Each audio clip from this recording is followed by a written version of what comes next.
4월 28일 맥체인 성경 읽기 이제 시작합니다. 오늘 본문은 민수기 5장, 시편 39편, 아가서 3장, 히브리서 3장입니다. 네, 먼저 우리 함께 민수기 5장을 좀 살펴볼 텐데요. 민수기 5장은 진영을 거룩하게 보호하시는 이제 규례가 나타납니다. 이제 먼저 나병 환자와 유출증이 있는 사람, 그리고 시체를 만져서 부정하게 된 사람들은 진영 밖으로 내보내야 된다는 내용이 나오고요. 진영을 더럽혀서는 안 되기 때문이죠. 그다음에 이웃에게 피해를 끼치고 거짓 증언을 한 사람은 거기에 합당한 또 보상을 해야만 합니다. 만약에 보상을 받을 사람이 없다라고 한다면 이제 그건 제사장에게 갖고 갈 수 있습니다. 오늘 읽을 본문 5장은 간음죄에 대한 판결을 사실 가장 길게 설명하는데요. 다양한 사례들을 통해서 억울한 사람이 나오지 않도록 하기 위해서 그렇습니다. 거룩함이라는 것은 성막을 중심에 두고 서 있는 것 정도가 아니라 하나님의 율법을 충실하게 따라야 되는 것도 함께 말해주고 있어요. 하나님 중심적인 삶이라는 것은 즉 주일 성수와 11조를 철저히 하는 것, 그 정도에 머무는 것이 아니라 그건 당연한 거고, 거기에 덧붙여서 매일매일 하나님의 말씀에 순종하는 삶이라는 것, 바로 그것을 오늘 민수기 5장을 통해서 우리가 함께 볼 수 있습니다. 그럼 우리가 이걸 잘 기억하면서 민수기 5장을 같이 읽도록 하겠습니다. 네, 민수기 5장을 읽으실 때 우리가 성경 맥체인 저랑 함께 하실 때 꼭 성경책 한번 펼쳐두시고 손에 하이라이트 드시고 오늘 나에게 주시는 말씀이 무엇일지 우리가 한번 밑줄도 그으시면서 마음에 새겨보시길 바랍니다. 민수기 5장. 여호와께서 모세에게 말씀하여 이르시되 이스라엘 자손에게 명령하여 모든 나병 환자와 유출증이 있는 자와 주검으로 부정하게 된 자를 다 진영 밖으로 내보내되 남녀를 막론하고 다 진영 밖으로 내보내어 그들이 진영을 더럽히게 하지 말라. 내가 그 진영 가운데 거하느니라 하시매 이스라엘 자손이 그같이 행하여 그들을 진영 밖으로 내보냈으니 곧 여호와께서 모세에게 이르신 대로 이스라엘 자손이 행하였더라. 여호와께서 모세에게 말씀하여 이르시되 이스라엘 자손에게 이르라. 남자나 여자나 사람들이 범하는 죄를 범하여 여호와께 거역함으로 죄를 지으면 그 지은 죄를 자복하고 그 죄값을 온전히 갚되 5분의 1을 더하여 그가 죄를 지었던 그 사람에게 돌려줄 것이요 만일 죄값을 받을 만한 친척이 없으면 그 죄값을 여호와께 드려 제사장에게로 돌릴 것이니 이는 그를 위하여 속죄할 속죄의 순양과 함께 돌릴 것이니라. 이스라엘 자손이 거제로 제사장에게 가져오는 모든 성물은 그의 것이 될 것이라. 각 사람이 구별한 물건은 그의 것이 되나니 누구든지 제사장에게 주는 것은 그의 것이 되느니라. 여호와께서 모세에게 말씀하여 이르시되 이스라엘 자손에게 말하여 그들에게 이르라. 만일 어떤 사람의 아내가 탈선하여 남편에게 신의를 저버렸고 한 남자가 그 여자와 동침하였으나 그 남편의 눈에 숨겨 드러나지 아니하였고 그 여자의 더러워진 일에 증인도 없고 그가 잡히지도 아니하였어도 그 남편이 의심이 생겨 그 아내를 의심하였는데 그의 아내가 더럽혀졌거나 또는 그 남편이 의심이 생겨 그 아내를 의심하였으나 그 아내가 더럽혀지지 아니하였든지 그의 아내를 데리고 제사장에게로 가서 그를 위하여 보리 가루 10분의 1 에바를 헌물로 드리되 그것을 기름도 붓지 말고 유향도 두지 말라. 이는 의심의 소재요 죄악을 기억나게 하는 기억의 소재라. 제사장은 그 여인을 가까이 오게 하여 여호와 앞에 세우고 토기에 거룩한 물을 담고 성막 바닥에 티끌을 취하여 물에 넣고 여인을 여호와 앞에 세우고 그의 머리를 풀게 하고 기억나게 하는 소재물 곧 의심의 소재물을 그의 두 손에 두고 제사장은 저주가 되게 할 쓴 물을 자기 손에 들고 여인에게 맹세하게 하여 그에게 이르기를 내가 네 남편을 두고 탈선하여 다른 남자와 동침하여 더럽힌 일이 없으면 저주가 되게 하는 이 쓴 물의 해독을 면하리라. 그러나 내가 내 남편을 두고 탈선하여 몸을 더럽혀서 내 남편 아닌 사람과 동침하였으면 제사장이 그 여인에게 저주의 맹세를 하게 하고 그 여인에게 말할지니라. 여호와께서 네 납작다리가 마르고 네 배가 부어서 내가 내 백성 중에 저주거리 맹세거리가 되게 하실지라. 이 저주가 되게 하는 이 물이 내 창자에 들어가서 내 배를 붓게 하고 내 넓적다리를 마르게 하리라 할 것이요 여인은 아멘 아멘 할지니라. 제사장이 저주의 말을 두루마리에 써서 그 글자를 그 쓴 물에 빨아 넣고 여인에게 그 저주가 되게 하는 쓴 물을 마시게 할지니 그 저주가 되게 하는 물이 그의 속에 들어가서 쓰리라. 제사장이 먼저 그 여인의 손에서 의심의 소재물을 취하여 그 소재물을 여호와 앞에 흔들고 제단으로 가지고 가서 제사장은 그 소재물 중에서 한 움큼을 취하여 그 여자에게 기억나게 하는 소재물로 제단 위에 불사르고 그 후에 여인에게 그 물을 마시게 할지라. 그 물을 마시게 한 후에 만일 여인이 몸을 더럽혀서 그 남편에게 범죄하였으면 그 저주가 되게 하는 물이 그의 속에 들어가서 쓰게 되어 그의 배가 부으며 그의 넓적다리가 마르리니 그 여인이 그 백성 중에서 저주거리가 될 것이니라. 그러나 여인이 더럽힌 일이 없고 정결하면 해를 받지 않고 임신하리라. 이는 의심의 법이니 아내가 그의 남편을 두고 탈선하여 더럽힌 때나 또는 그 남편이 의심이 생겨서 자기의 아내를 의심할 때에 여인을 여호와 앞에 두고 제사장이 이 법대로 행할 것이라. 남편은 무죄할 것이요 여인은 죄가 있으면 당하리라. 아멘. 네, 우리가 이제 다음으로는 시편 39편을 같이 보겠습니다. 시편 39편은 헛된 인생 속에서 하나님을 참된 소망으로 둔 사람의 노래입니다. 즉 다윗인데요. 다윗은 오늘 시편에서 자기의 말과 행동을 항상 조심해야 되겠다고 다짐을 해요. 왜냐하면 인생이 진짜 짧기 때문입니다. 사실 하나님 관점에서 본다면 우리 인간의 인생이라는 것은 정말 연약하기 짝이 없고 너무나 짧게 마련이죠. 인생이 이토록 헛되고 짧기 때문에 그래서 우리는 더더욱이나 의지할 바가 누구밖에 없죠? 영원하신 하나님밖에 없습니다. 하나님만이 우리 인생의 유일한 위로이자 소망이 되십니다. 이 내용에 대해서 한번 오늘 시편 39편을 보면서 마음에 새겨보시길 바랍니다. 시편 39편. 내가 말하기를 나의 행위를 조심하여 내 혀로 범죄하지 아니하리니 악인이 내 앞에 있을 때에 내가 내 입의 재갈을 먹이리라 하였도다. 내가 잠잠하여 선한 말도 하지 아니하니 나의 근심이 더 심하도다.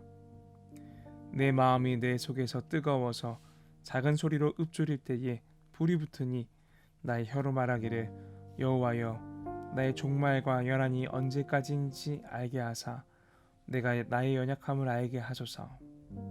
주께서 나의 날을 한 뼘 길이만큼 되게 하심에 나의 일생이 주 앞에는 없는 것 같사오니 사람은 그가 든든히 서 있는 때에도 진실로 모두가 허사뿐이니이다. 진실로 각 사람은 그림자같이 다니고 헛된 일로 소란하며 재물을 쌓으나 누가 거들는지 알지 못하나이다. 주여 이제 내가 무엇을 바라리요. 나의 소망은 주께 있나이다. 나를 모든 죄에서 건지시며 우매한 자에게서 욕을 당하지 아니하게 하소서. 내가 잠잠하고 입을 열지 아니함은 주께서 이를 행하신 까닭이니이다. 주의 징벌을 나에게서 옮기소서. 주의 손이 치심으로 내가 새망하였나이다. 주께서 죄악을 책망하사 사람을 징계하실 때에 그 영화를 좀먹음같이 소멸하게 하시니 참으로 인생이라 모두 헛될 뿐이니이다. 여호와여 나의 기도를 들으시며 나의 부르짖음에 귀를 기울이소서. 내가 눈물 흘릴 때에 잠잠하지 마옵소서. 나는 주와 함께 있는 나그네이며 나의 모든 조상들처럼 떠도나이다. 주는 나를 용서하사 내가 떠나 없어지기 전에 나의 건강을 회복시키소서. 아멘. 네, 우리가 함께 읽은 시편 39편 내용이었습니다. 우리의 인생이 하나님 보시기엔 너무나 짧고 연약한 인생이기에 우리는 주님을 의지하면서 우리의 소망을 주님께 둘 수밖에 없다는 내용입니다. 네, 그다음 우리가 함께 볼 본문은 아가서 3장입니다. 네, 아가서 3장은 꿈속에서 연인을 찾아 헤매는 그 여인의 심정을 이제 기록하고 있죠. 여인은 즉 솔로몬과 술람미 여인입니다. 이 여인은 그 사랑하는 사람을 찾기 위해서 성안 여기저기 돌아다니는데요. 거리에서도 찾지 못하고 큰 길에서도 찾지 못하지만 멈추지 않습니다. 계속해서 찾아봅니다. 그렇게 찾고 찾다가 드디어 끝내 만납니다. 그러고는 놓지 않고 집까지 그를 데리고 갑니다. 꿈속에서 또 한 가지 장면을 목격하는데요. 솔로몬 왕이 자신을 맞으러 오는 장면입니다. 여인의 심정과 시편을 기록한 다윗의 심정이 겹치는 부분입니다. 사랑하는 마음이 충만해서 항상 그리워하지요. 꿈속에서도 만나고 싶어요. 그리고 찾고 찾고 찾는 걸 반복합니다. 결국에는 정말 환희 가운데에서 만나는 장면을 상상합니다. 이처럼 우리가 예수님을 믿는다는 것은 뜨겁고 즐거운 마음이 있는 일이에요. 예수님을 진심으로 믿으면 사실 이렇게 말씀을 보는 것도 너무 재밌고 또 즐겁고 또 성경을 공부하고 또 교리를 파고 보는 것도 정말 너무나 벅찬 일입니다. 저도 사실 그게 너무 좋아서 이 길로 들어오기도 했고요. 신랑이신 예수님을 여러분도 그 말씀 속에서 발견하길 정말 간절히 바라는 마음입니다. 그래서 오늘 이 아가서 3장을 읽으면서는 단순하게 한 남자와 한 여자의 그런 애틋한 사랑 이야기 거기서 머무는 게 아니라 우리가 정말 예수님을 어떤 마음으로 애타게 바라보고 있는가라는 것을 돌아보시길 바랍니다. 그럼 함께 읽어보겠습니다. 아가서 3장. 내가 밤에 침상에서 마음으로 사랑한 자를 찾았노라. 찾아도 찾아내지 못하였노라. 이에 내가 일어나서 성안을 돌아다니며 마음에 사랑하는 자를 거리에서나 큰 길에서나 찾으리라 하고 찾으나 만나지 못하였노라. 성 안에 순찰하는 자들을 만나서 묻기를 내 마음으로 사랑하는 자를 너희가 보았느냐 하고 그들을 지나치자마자 마음에 사랑하는 자를 만나서 그를 붙잡고 내 어머니 집으로 나를 잉태한 이의 방으로 가기까지 놓지 아니하였노라. 예루살렘 딸들아, 내가 노루와 들사슴을 두고 너희에게 부탁한다.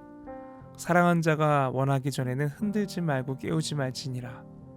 모략과 유향과 상인의 여러 가지 향품으로 향내 풍기며 연기 기둥처럼 거친 들에서 오는 자가 누구인가?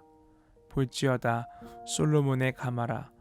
이스라엘 용사 중 60명이 둘러쌌는데 다 칼을 잡고 싸움에 익숙한 사람들이라. 밤의 두려움으로 말미암아 각기 허리에 칼을 찾느니라.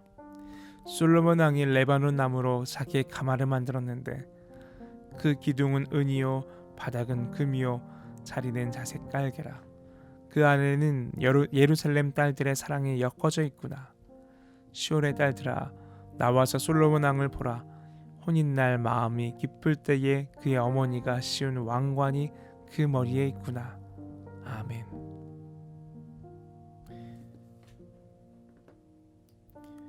네, 우리 아가 3장 같이 읽었습니다.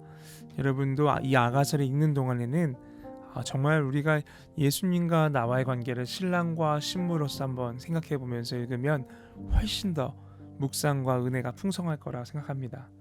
오늘 이제 마지막 본문입니다. 히브리서 3장이에요. 이제 히브리서 3장입니다.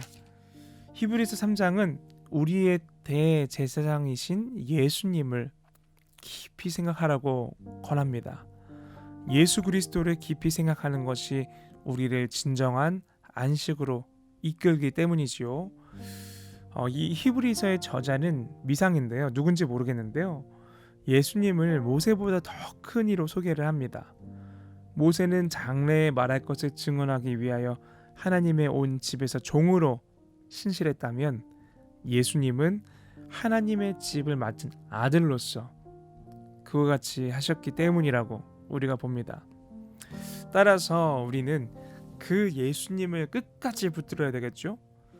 죄의 유혹으로 완고해지지 않도록 서로가 권면해 줘야 됩니다. 그래서 히브리서 저자는 끝내 안식의 땅에 들어가지 못했던 이스라엘 백성들을 예시로 들면서 우리가 견고한 믿음을 가질 걸 요구합니다. 한번 이러한 맥락을 잘 이해하면서 우리 마지막 히브리서 3장을 같이 읽도록 하겠습니다. 히브리서 3장. 그러므로 함께 하늘의 부르심을 받은 거룩한 형제들아, 우리가 믿는 도리의 사도이시며 대제사장이신 예수를 깊이 생각하라. 그는 자기를 세우신 이에게 신실하시기를 모세가 하나님의 온 집에서 한 것과 같이 하셨으니, 그는 모세보다 더욱 영광을 받을 만한 것이 마치 집 지은 자가 그 집보다 더욱 존귀함 같으니라. 집마다 지은 이가 있으니 만물을 지으신 이는 하나님이시라. 또한 모세는 장래에 말할 것을 증언하기 위하여 하나님의 온 집에서 종으로서 신실하였고, 그리스도는 하나님의 집을 맡은 아들로서 그와 같이 하셨으니, 우리가 소망의 확신과 자랑을 끝까지 굳게 잡고 있으면 우리는 그의 집이라. 그러므로 성령이 이르신 바와 같이 오늘 너희가 그의 음성을 듣거든 광야에서 시험하던 날에 거역하던 것 같이 너희 마음을 완고하게 하지 말라. 거기서 너희 열조가 나를 시험하여 증험하고 40년 동안 나의 행사를 보았느니라. 그러므로 내가 이 세대에게 노하여 이르기를 그들이 항상 마음이 미혹되어 내 길을 알지 못하는도다 하였고, 내가 노하여 맹세한 바와 같이 그들은 내 안식에 들어오지 못하리라 하였느니라. 형제들아, 너희는 삼가 혹 너희 중에 누가 믿지 아니하는 악한 마음을 품고 살아계신 하나님에게서 떨어질까 조심할 것이요, 오직 오늘이라 일컫는 동안에 매일 피차 건면하여 너희 중에 누구든지 죄의 유혹으로 완고하게 되지 않도록 하라. 우리가 시작할 때 확신하는 것을 끝까지 견고히 잡고 있으면 그리스도와 함께 참여한 자가 되리라. 성경이 일렀을 때 오늘 너희가 그의 음성을 듣거든 격노하치게 하던 것 같이 너희 마음을 완고하게 하지 말라 하였으니, 듣고 격노하게 하시던 자가 누구냐? 모세를 따라 애굽에서 나온 모든 사람이 아니냐?